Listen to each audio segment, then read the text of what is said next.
Assalamualaikum warahmatullahi wabarakatuh. Perkenalkan, kami dari kelompok 1 akan mempersembahkan sebuah seni teater yang berjudul Sang Kuryang. Dikisahkan pada beribu-ribu tahun yang lalu, tanah parah yang dipimpin oleh seorang raja dan seorang ratu yang hanya mempunyai seorang putri. Putri itu bernama Dayang Sumbi. Dia sangat cantik dan cerdas. Sayangnya, dia sangat manja. Pada suatu hari, saat sedang menenun di istana, Dayang Sumbi merasa lemas dan pusing. Dia menjatuhkan pintalan benangnya ke lantai berkali-kali. Jatuh lagi, aku malas mengambilnya. Aku bersumpah siapapun dia, jika ada yang mengambilkan pintalan benangku, kalau dia laki-laki akan kujadikan suami, jika perempuan akan kujadikan saudara. Setelah kata-kata sumpah diucapkan, datang seekor anjing sakti yang bernama Tumang. Ini pintalan benangnya, Tuan Putri. Kenapa seekor anjing yang harus mengambil pintalan benangku? Berarti mau tak mau, aku harus melaksanakan sumpahku dan menikahi anjing ini. Kemudian, Dayang Sumbi dan Tumang menikah.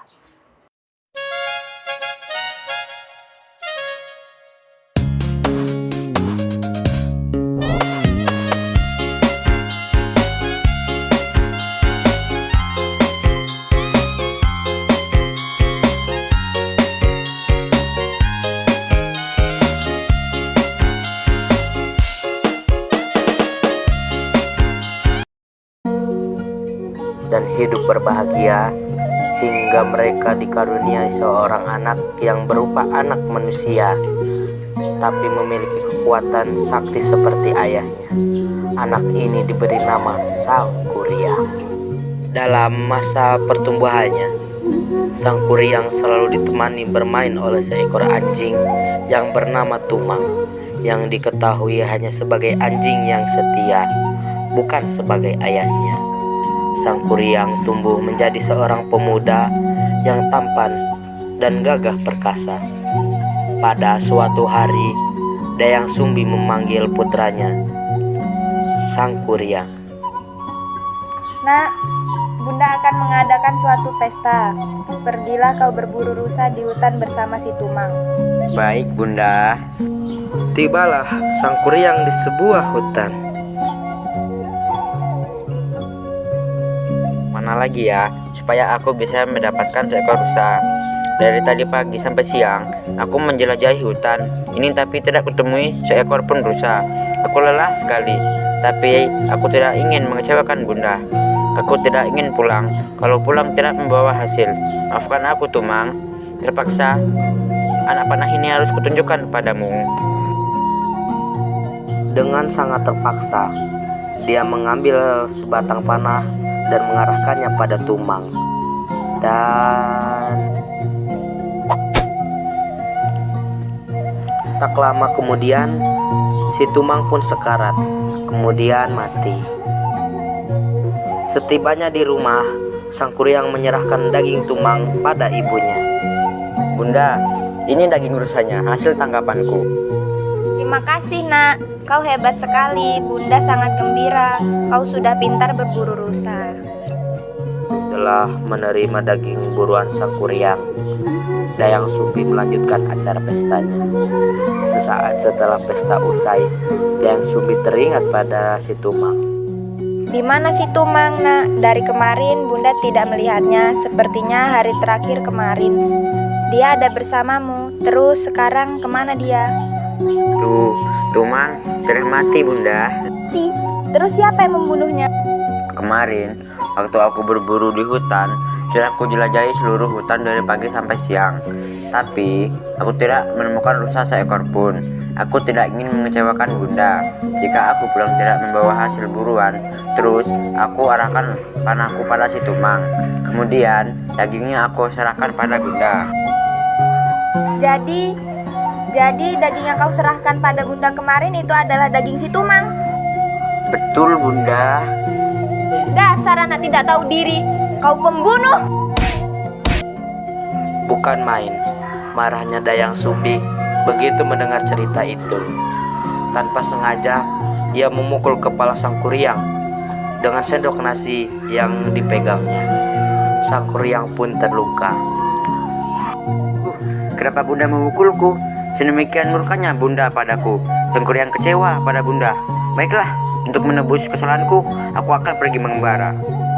Tapi sayangnya, semua sudah berlanjur. Bertahun-tahun kemudian, Sang Kuryang yang telah melanglang buana ke seluruh penjuru bumi memutuskan untuk kembali ke kampung halamannya. Sesampainya di sana, Sang Kuryang terkejut karena semuanya sudah berubah. Dia tambah terkejut saat di jalan bertemu seorang wanita yang tak lain tak bukan adalah Dayang Sumbi. Namun mereka tak saling mengenal. Siapa gadis cantik itu ya? Aku sungguh-sungguh terpesona melihatnya. Aku ingin berkenalan dengannya dan ingin meminangnya jadi istriku. Siapa ya pemuda tampan di ujung jalan itu? Dari tadi memperhatikanku, aku jadi nggak karuan dibuatnya. Pemuda itu tampan sekali. Pemuda itu sangat mempesona. Aku mau jadi istrinya jika dia mau melamarku untuk jadi istrinya. Hai, kau cantik sekali.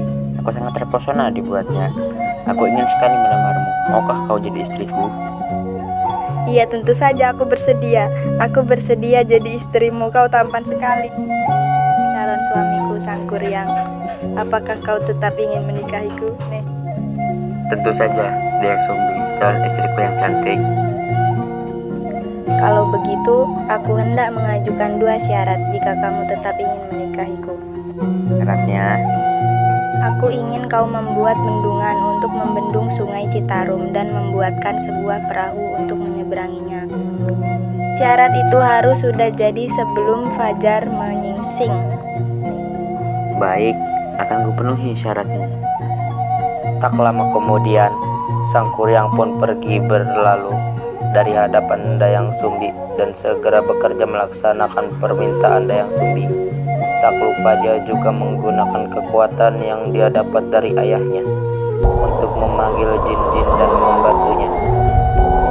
Dengan lumpur dan tanah, mereka membendung air dari sungai dan mata air. Beberapa saat sebelum fajar, Sang Kuryang menebang sebatang pohon besar untuk membuat sebuah perahu. Duh, gimana ini? Bendungan dan perahu Sang Kuryang bentar lagi akan segera jadi. Aku harus cari cara menggagalkan pekerjaan Sang Kuryang.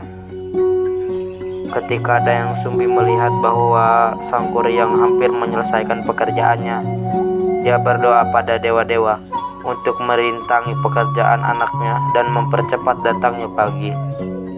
Setelah membangunkan warga, kemudian meminta bantuan masyarakat sekitar agar melanggar kain sutera berwarna merah di sebelah timur dan membangunkan ayam-ayam jago supaya berkokok.